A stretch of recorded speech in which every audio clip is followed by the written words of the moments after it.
What's going on, all you samurai assassins? Fat Samurai Guy is here with Lady Bad Blood, and welcome to another episode of The Movie Dojo, where we discuss martial arts, cinema, and action films. Today in the dojo, we are going to review John Wick 3 Parabellum. Here's a quick plot synopsis. Super assassin John Wick is on the run after killing a member of the International Assassins Guild. And with a $14 million price tag on his head, he is the target of hitmen and women everywhere. Alright, this video will contain spoilers, that's right. So now, let's get to it. We're gonna give you the good, we're gonna give you the bad, and we're gonna give you the badass. First up, the good. What I loved about this film is that the movie doesn't waste time, son. It literally takes off right after the second film ends. Another highlight of the movie, I really like the way the movie looked. Really good cinematography, and what I like to call polished grit.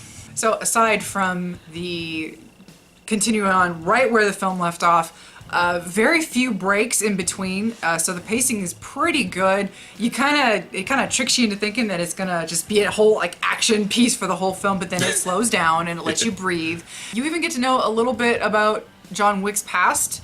You find out that he was an orphan in kind of like this Russian guild.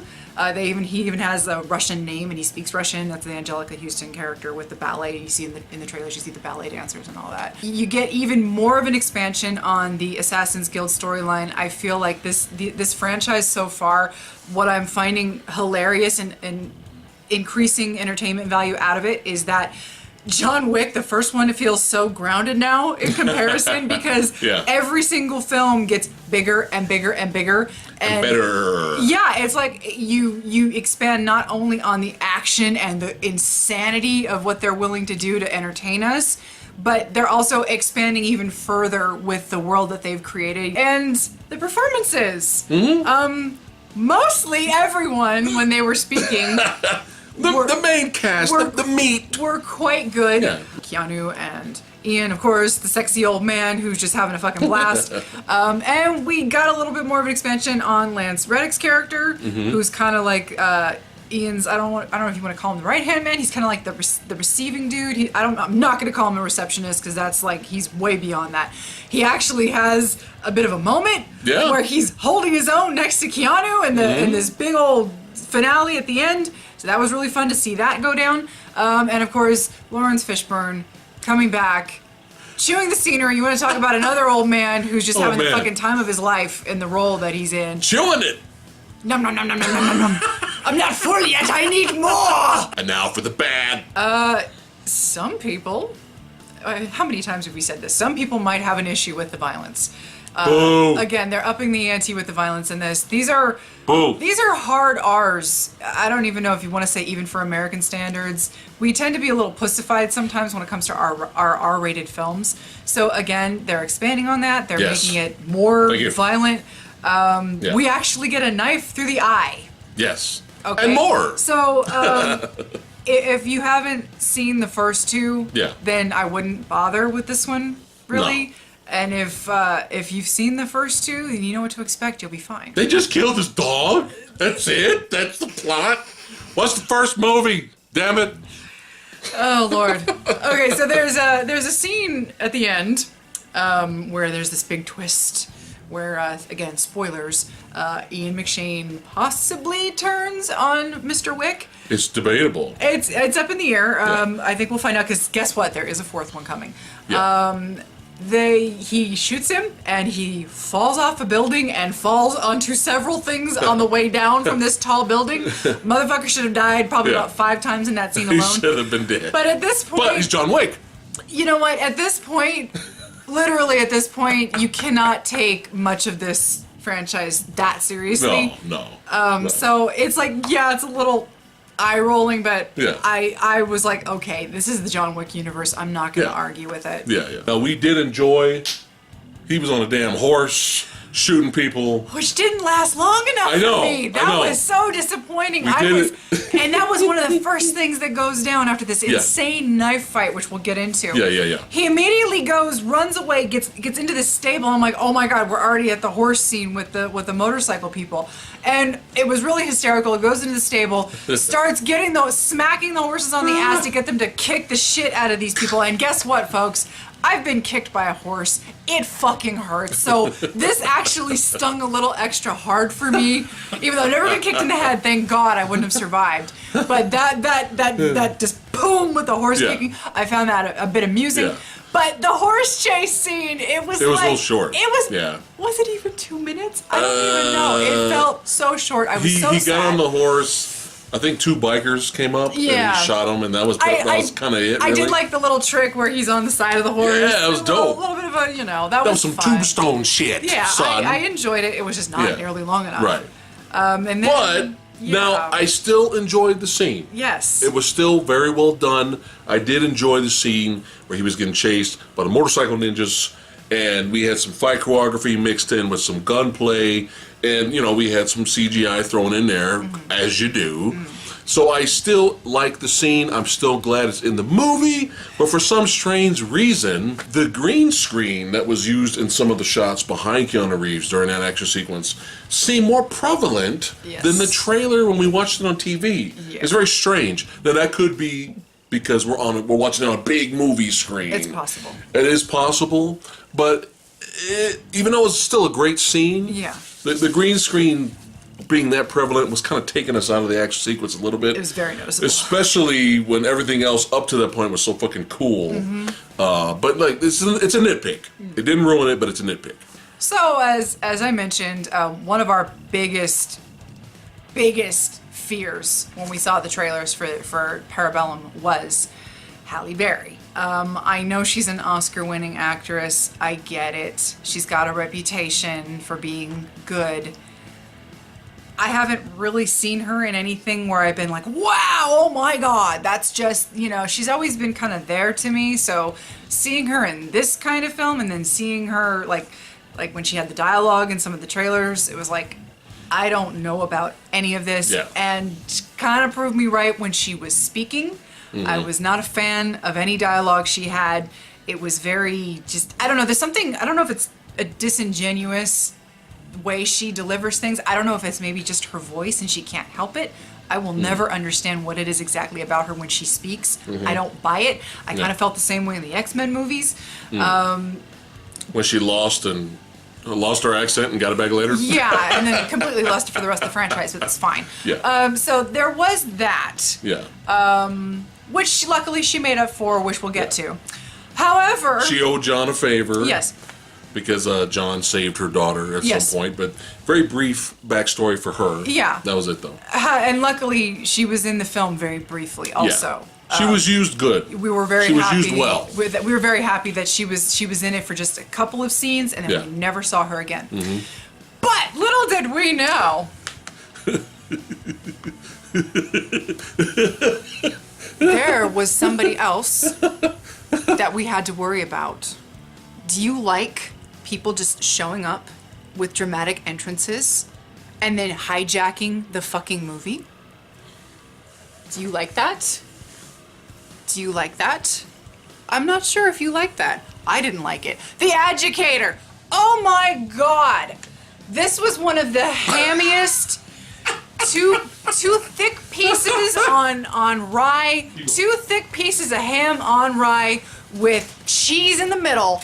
And oh my god, this woman, I get it, she was probably told to act a specific way, but she came across as so obnoxious, literally took me out of the film, and I was begging for this bitch to die by the time the film was finished. And guess what, bitches?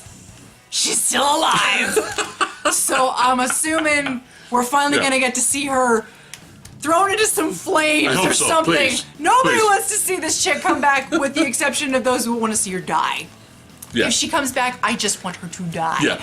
My best case scenario would be in the 4th film, Ian's plan, his character comes to fruition. His plan comes to fruition. He kind of demonstrated this power play against the High Table to show them, hey, don't fuck with me. Yeah. And the High Table kind of relented. Mm-hmm. And my best case scenario would be Ian McShane's character and Lawrence Fishburne's character and even Angelica Houston's character, because they all survived. They just got fucked up. At least not Ian McShane did. But the other two, Angelica Houston, sword through the hands. Lawrence Fishburne, 7 cuts, 7 deep ass. At the end of the film, he shows up just scars all over the place. I would love for them all to overthrow the High Table That'd be dope. and run their own shit with Wick as whatever the fuck he wants to be. But this chick, and then this chick gets thrown off a building into a flaming pit, and then her remains get packed out by a bunch of vultures. Like you just see this group of vultures come in and Let just Fishburne tell her, he's like, I'm gonna shove so much fealty up your ass. That was great. it was. But she was absolutely atrocious. The whole movie, we were talking about it, the whole movie, up to a point, I was like wondering, watching her, and I was like, is this good acting or bad acting? Because she's supposed to kind of be a bitch. She's supposed to be kind of stuck up and snooty. She's part of the High Table. She's been sent down there because the High Table's pissed off about, Ian McShane not killing, John Wick and all that stuff. Stop it! And then we got to the sushi scene, which I found hilarious because my boy Mark DeCasco's serving some sushi in a little bar with some anime sounding music in the background. With his fake Asian accent. Yeah. And then he realized she was from the High Table, and then he immediately went back to regular American accent. With sushi cooks in the back, C-Sep, our boy C-Sep, and Yayan. And Yayan. Which I thought hilarious, just thinking about them. Shinobi 1 and 2 back there cooking sushi, or preparing sushi. Yeah. So we have this scene, right? And she's like, I've come from the High Table, and I need you to go fight John Wick. Of course, DeCascos and his students are all excited about it, but they want to test her. So... Okay, so DeCascos cuts this piece of blowfish, which my understanding is if you cut it a certain way, if you cut it the wrong way, it's poisonous. So you have to be really skilled in knowing how to cut it specifically so that the person can eat it without dying. So I guess as a test of does she trust him? Does she have balls? Whatever. He cuts her a piece of blowfish and then he feeds it to her. Yeah, and then they bow and and then blah blah blah she blah. just takes the piece. So remember, at this point of the film, I was just like, is this good or bad? Like, what is this? And then when I saw her eat that piece of blowfish, and it was literally like, it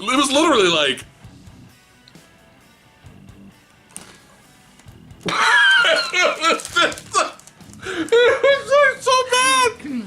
And then turned to her, I was like, okay, this is bad. Yeah. So she shows up. We're not sponsored. We are not sponsored. Oh no, blink that out. So yeah, she shows up and she literally, because she's from the High Table and she's pissed off because the High Table's pissed off that John Wick did what he did at the end of part 2, and so she's basically going after anybody. Excommunicado. Yeah, she's going after anybody who helped John Wick, and basically like abdicate or you will be abdicated. So of course. Angelica Houston, she gets the and then Fishburne gets the butt, and then Ian's like, fuck you, I'm not yielding. And that's when the war starts with them. Which is fucking dope. Which was a lot of fun. And I love the whole time during the carnage and the action, Ian's just chilling, drinking, the music on. That was way too much fun. I swear, Ian, do whatever you want, man. Just do whatever you want. But yeah, so this chick, she just comes in out of nowhere, and she's so obnoxious, and you're just hoping the whole time. It's like either I want to be entertained because I get it. She's trying to act hammy and villainy, but there's just something off-putting about it. It's not fun. I figured. I mean, everybody else was fine. Yeah. DeCascos was over the top. He was chewing the scenery too, but he was fun to watch. Brilliant. Which we're going to get to in a second. It's like you can be over the top and hammy, but you have to be fun. She was not fun to watch. Yeah. Anyway, so yeah, she's not dead. Hopefully she'll have a horrifying death in the fourth film, because I'm an evil person. It's fun. Now it's time for the badass. Everything else in this movie's fucking badass. I had an itch earlier before I went and saw the movie. was an itch back there. It was bothering me. You know, I'm like, what the fuck is this shit, man? You know what I'm saying? Went in there, scratched the fucking itch. Okay? This movie, scratch the fucking itch. Action. I am pleased. I am satisfied. Yeah. Well done. Right. That's right. So for all the shit we gave Halle Berry for her speaking role, and I still stand by that, I don't like when she speaks. Physically, she did perfectly fine. It was worth her character, her flat, monotone character, being in the movie just to get her fucking dogs.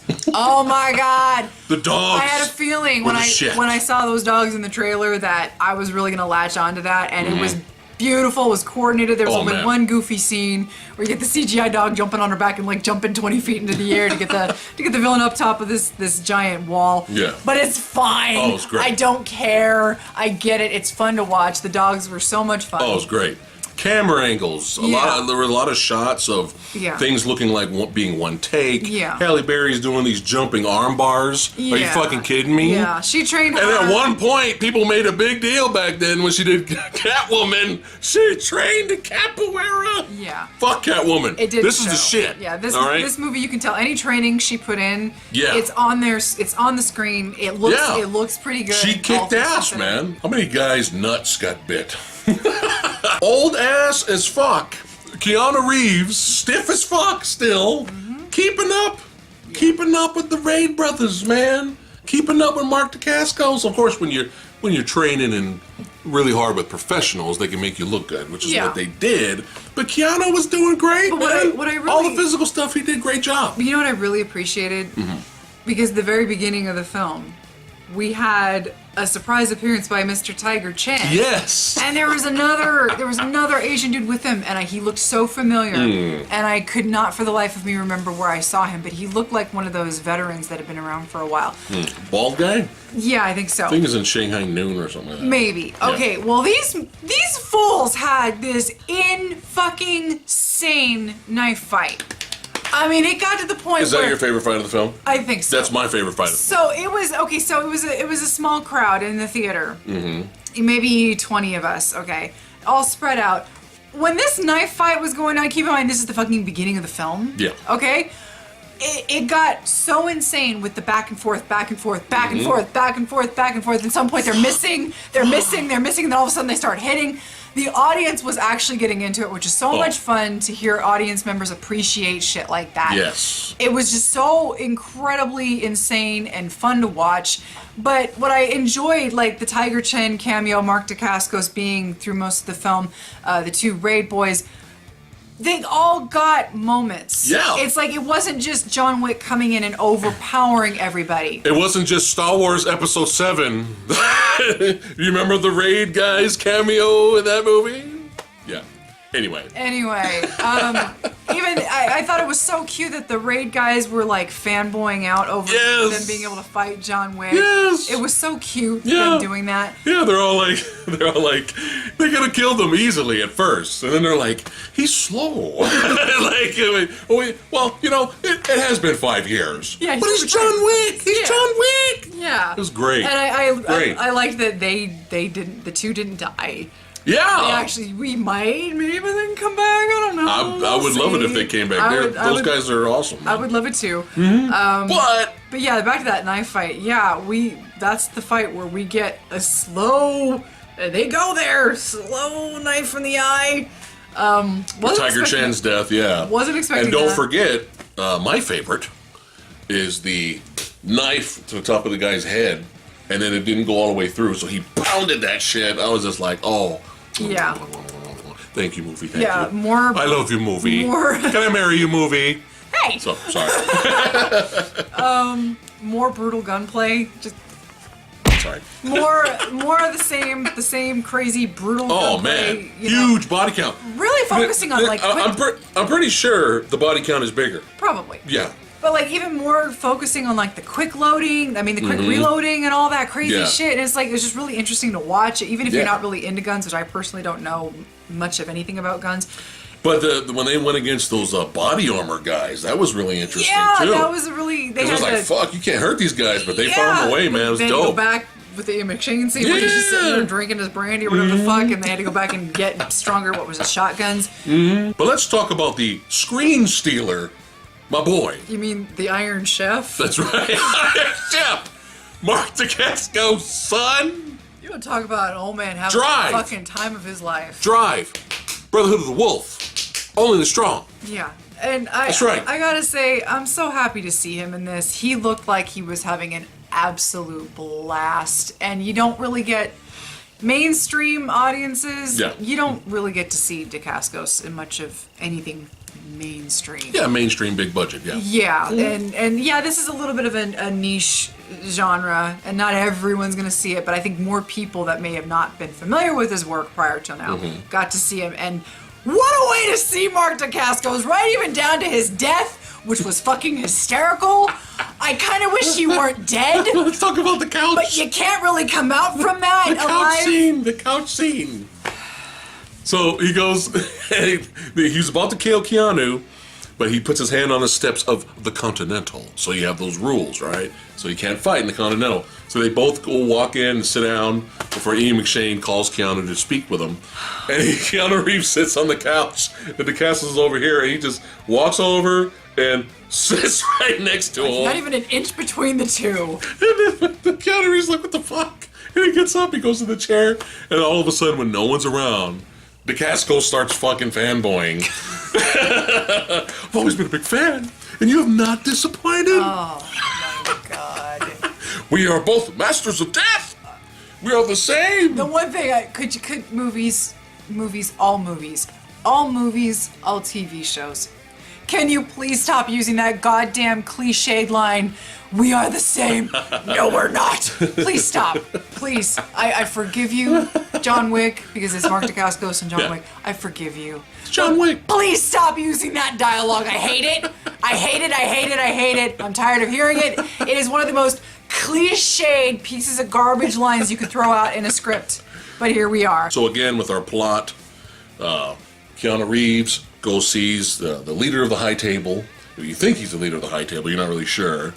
And basically, he's like, I wanna live so I can remember my wife, you know. So that's the only reason I want to live. What do I have to do? And he has to pledge fealty to the High Table. He cuts off his ring finger. Again, we gotta get straight back into that shit. Right. But his orders are to go back to kill Ian McShane. And of course, when he goes back and meets with Ian McShane changes his mind because he's Ian McShane. And it was mostly because he's like, how do you want to be remembered? You know what I mean? Yeah. Do you want to be remembered as this little bitch for the High Table? Or do you want to go out on your shield? You know what I mean? He teams up with Lance, they kick ass and take names. And now we have the end finale fight with Mark DeCascos. Oh, before that, when he beats up the Raid Boys, man, this DeCascos, again, fanboying out, watching the fight, giving him the thumbs up. You're doing a great job. Oh, you're doing a great job. Ridiculous. But then they finally fight. He defeats DeCascos, and then he's completely stabbed all the way through. And they're both sitting next to each other like this. And DeCascos leans up, and he's like, man, that was a great fight, huh? Keanu Reeves is like, yeah. Yeah. Brilliant. Yeah. And then DeCasco say something like, just wait. I just need to catch my breath or something like that. It was almost like it was I'm something. gonna come after you. I'll see you later or something. And no, you won't. yeah. It's ridiculous. Brilliant. So much ridiculous fun. Brilliant. So again, back to what you were mentioning earlier. Did Ian McShane, let us know in the comments below, did Ian McShane turn on Keanu Reeves and make a deal with the High Table? Or, Keanu Reeves is wearing that bulletproof suit. He was kind of blocking when he went down. So, And when she approached him at the end, they couldn't find the body. Ian McShane didn't really seem too concerned. Or too surprised. But then we get the next scene. All right, so there's this character that you saw towards the beginning of the movie that when you first see him, he's rambling like a lunatic, but then mostly everybody in this universe is part of the High Table or Assassin's Guild, the guild in some shape or form. Because everybody that you think might be, just a regular person, oh no, they're part of the guild. And he's ranting and raving, and then he sees John Wick, and he's like, "TikTok, Mr. Wick." And this is when it was right before he was about to be excommunicado. This guy comes back and he's like pushing a half-dead John Wick in his shopping cart up to Lawrence Fishburne, who at first you weren't sure if he survived or not because he got fucked right the fuck up with that sword. Yeah. 7 cuts. I thought he died for a second. Yeah, so we weren't really sure what happened there. And so he's like sitting on this, it's kind of like this bootleg throne-ish, setting up a sequel completely. So it kind of looks like those two are gonna be kind of like... I'm excited. Yeah. Now I understand. Did you feel the same way as some other people? Some other people, I totally get it. Like they wanted it to be a definitive end. So that way we could say this is the greatest action trilogy we've had in years. Yeah. Did you want it to be an end? I absolutely wanted it to be a trilogy, and that was it. But I knew this film was not going to be a definitive end because of the way everyone was talking behind the scenes. Right. You had Ian McShane like, Keanu can do this until he physically just can't do this anymore. He wants, and it sounded like Keanu wanted to keep going. So, I mean, I'm a little sad because at some point, things have a tendency to overstay their welcome. It's true. I mean, if they keep this up, it keeps getting more and more ridiculous, which on the one hand is fun. Yeah. But on the other hand, I don't know how much longer you can keep that kind of a pace up.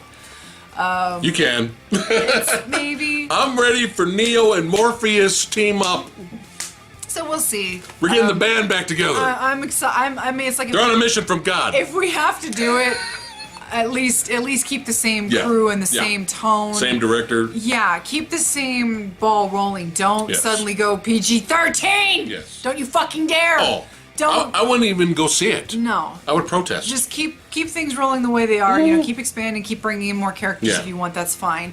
I'm excited for number 4. I would eventually like there to be an ending, though. A good ending. Yeah, I totally get it. I totally understand. Yeah. But I'm still excited because I had so much fun that it didn't really hurt that it didn't end for me. Yeah. For me, but I totally get it when you wanted to end it like that. But don't worry. You can always do what we do with really awesome trilogies that have a fucking horrible 4th movie. You can just stop it at 3 if you want. You know.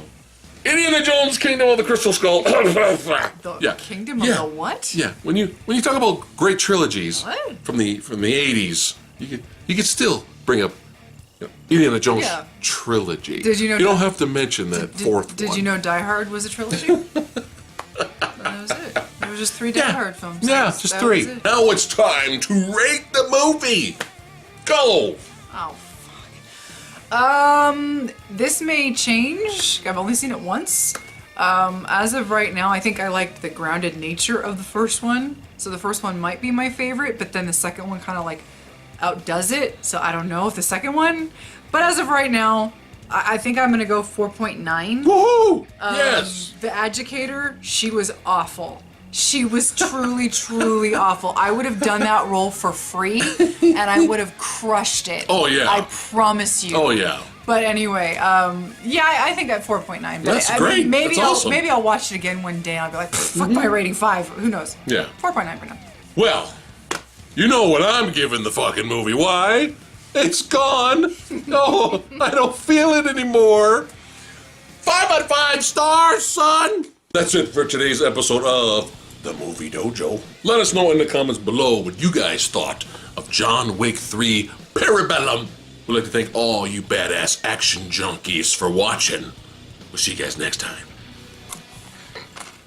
Like, share, subscribe. Like, share, subscribe. John Wick 3 Parabellum. Parabellum. Portobello. Portobello! Today in the dojo, we are going to review. Fuck! Cracking our neck till there's no tomorrow. Portobello. Portobello mushrooms. Okay, here we Your go. favorite.